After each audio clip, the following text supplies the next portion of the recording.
Baik, di sini kami akan mempresentasikan materi tentang ekuitas, yaitu yang mana ada definisi, komponen, dan sumber perubahan ekuitas, setoran dan bentukan, dan penyajian. Baik, langsung saja untuk pemateri 1. Kepada pemateri 1, saya persilakan. Selamat siang semuanya. Di sini saya akan membahas tentang ekuitas, mulai dari definisinya, komponen, sumber perubahan, sampai bagaimana penyajiannya dalam laporan keuangan. Materi ini penting karena ekuitas berkaitan langsung dengan hak pemilik dalam suatu perusahaan. Di sini ada definisi ekuitas.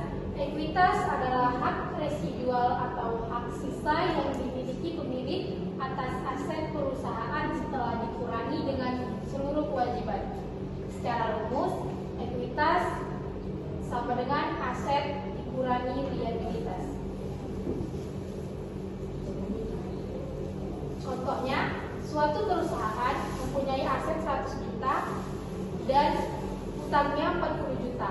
Berarti ekuitasnya 60 juta. Yang artinya 60 juta itu yang benar-benar jadi hak pemilik. Jadi, ekuitas bisa kita anggap sebagai kekayaan bersih suatu perusahaan. Selanjutnya, karakteristik ekuitas. Ekuitas mempunyai beberapa karakteristik. Yang pertama, dia adalah hak pemilik. Kedua, tidak ada jatuh tempo, beda dengan utang. Ketiga, tidak wajib dikembalikan. Keempat, menanggung risiko. Kalau perusahaan rugi, pemilik yang kena.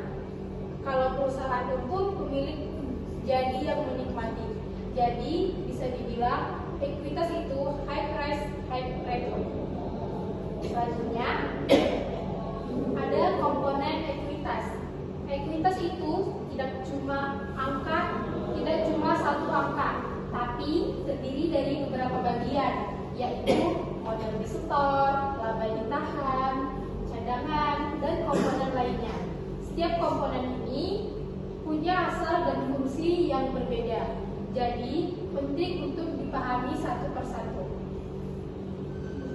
Modal disetor yaitu modal yang berasal langsung dari pemilik atau investor.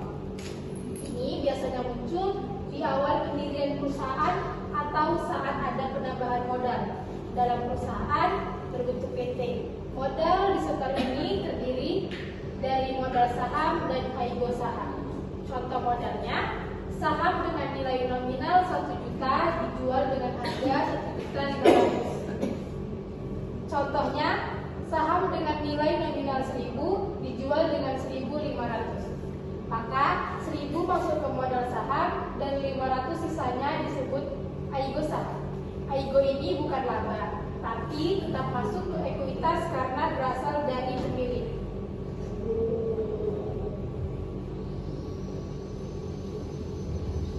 Selanjutnya ada laba ditahan.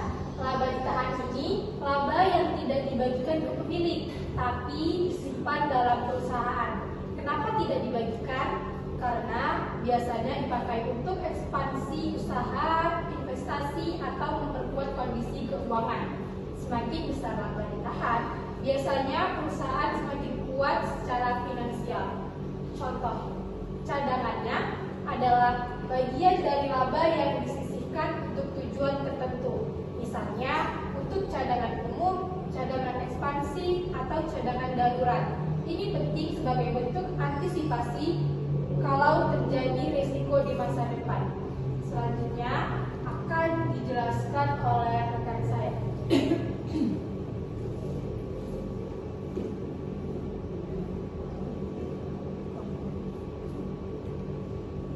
Selain itu ada juga komponen lain. Komponen lain seperti selisih evaluasi, aset, atau keuntungan yang belum direalisasi. Biasanya ini muncul di perusahaan besar atau yang sudah go publik. Perubahan ekuitas. Ekuitas itu tidak selalu tetap, tapi bisa berubah setiap periode. Perubahan ini terjadi karena aktivitas perusahaan, baik dari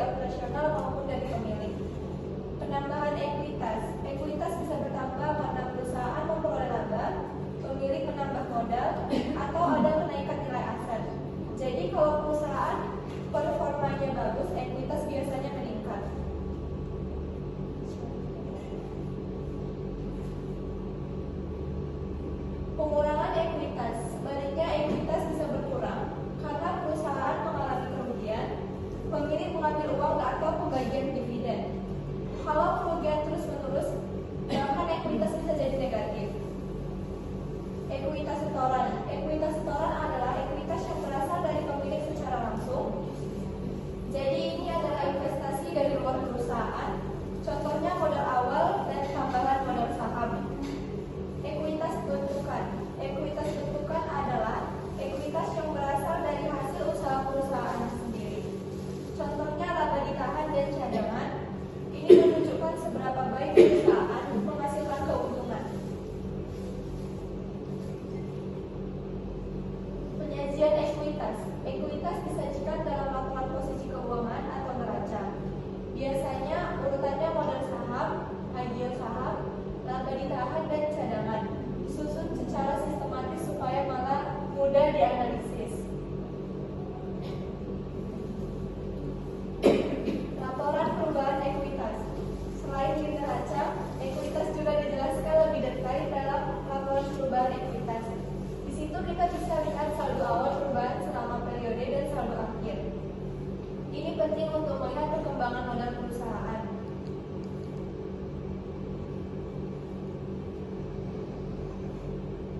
Contoh perhitungan, misalnya ekuitas awal 50 juta, laba 20 juta, dividen 5 juta. Maka ekuitas akhir 65 juta. Jadi kita bisa lihat bahwa laba menambah, dividen mengurang.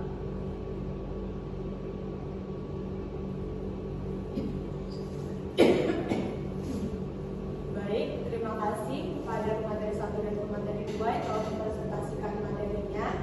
Lanjut selanjutnya yaitu kita akan membuka sesi tanya jawab. Dan di sini untuk membahasnya ada kelompok 10.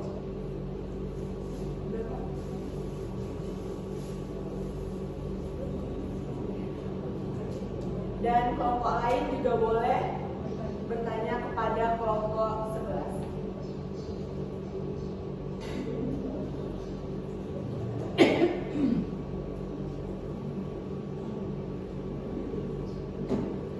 Baik, kepada kelompok 10 kami persilahkan.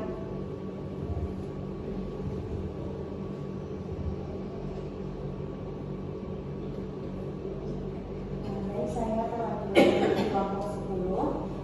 Izin bertanya kepada kelompok 11 mengenai materi ekuitas. Pertanyaan saya, bagaimana keputusan pembagian dividen dapat mempengaruhi pertumbuhan perusahaan dalam jangka panjang? Oke.